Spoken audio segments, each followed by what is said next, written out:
Ces personnages de Fullmetal Alchemist ont réellement existé.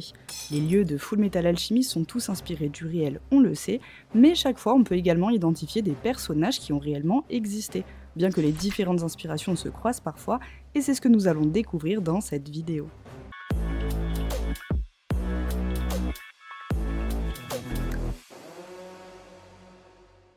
Amestris représente l'Europe de l'Ouest. On a notamment une référence à la Prusse à travers les uniformes des soldats, une référence à l'Allemagne à travers le titre de Führer et de l'architecture de la ville représentative de l'Allemagne du XXe siècle, et les soldats souvent représentés comme blonds et blancs de peau. Ou encore les émeutes de Lior datées de 1914, j'espère que la date vous dit quelque chose. Mais un de ses habitants a réellement existé, et il s'agit de Van Hohenheim, bien qu'il soit né à Xerxès, mais j'avais prévenu qu'on allait mélanger. Van Hohenheim serait en effet inspiré de l'alchimiste suisse Paracels de son vrai nom Philippus Aureolus Theophrastus Bombast Van Hohenheim, soit le même nom que lui a donné l'homonculus, Theophrastus bombastus. That's too long. avant de le trouver trop long et de le raccourcir. Von Hohenheim. Médecin, alchimiste et philosophe suisse du XVIe siècle et l'un des fondateurs de la chimie moderne, il a passé sa vie à voyager et on lui donne notamment la théorie de l'homonculus. Selon Paracels, pour créer un être artificiel, il faut globalement laisser putréfier de la semence humaine dans un bocal hermétique avant de voir apparaître une forme vaguement humaine et dépourvue de corps, auquel il faudra alors ajouter du sang humain. Dans FMA, il est ainsi question du sang de l'esclave numéro 23, désormais nommé Van Hohenheim.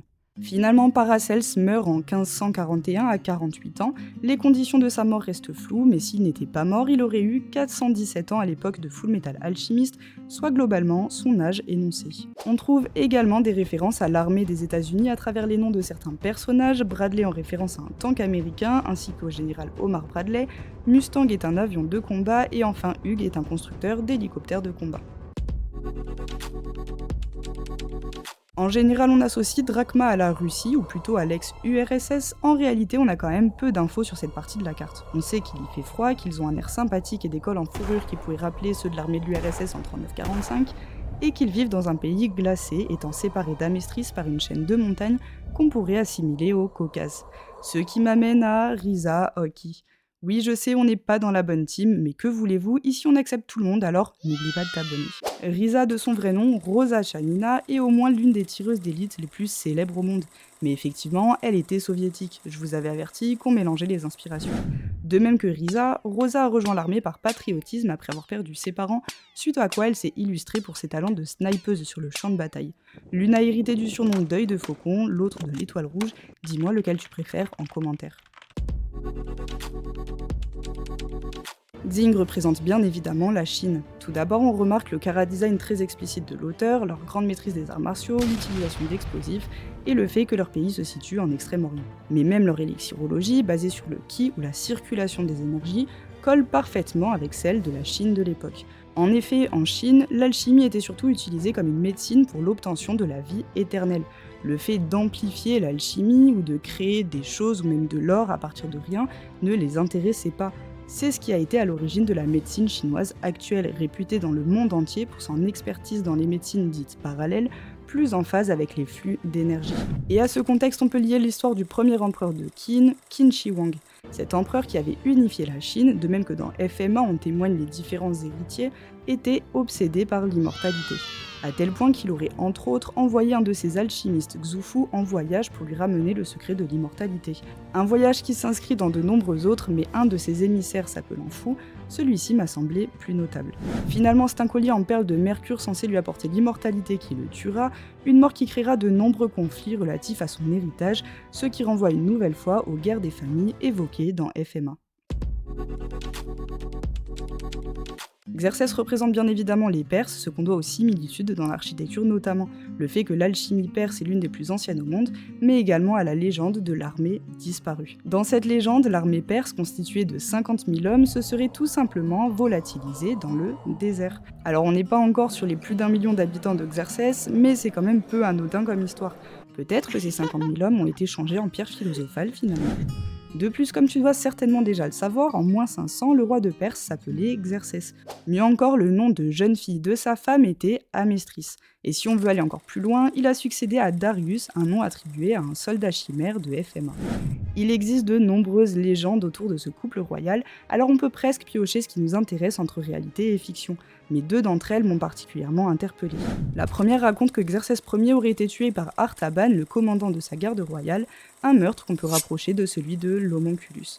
Tous deux ont donc récupéré le pouvoir et tous deux ont réparti leurs 7 fils ou 7 homunculus à des points de pouvoir stratégiques. La seconde légende est encore plus folle et elle concerne sa femme Amestris.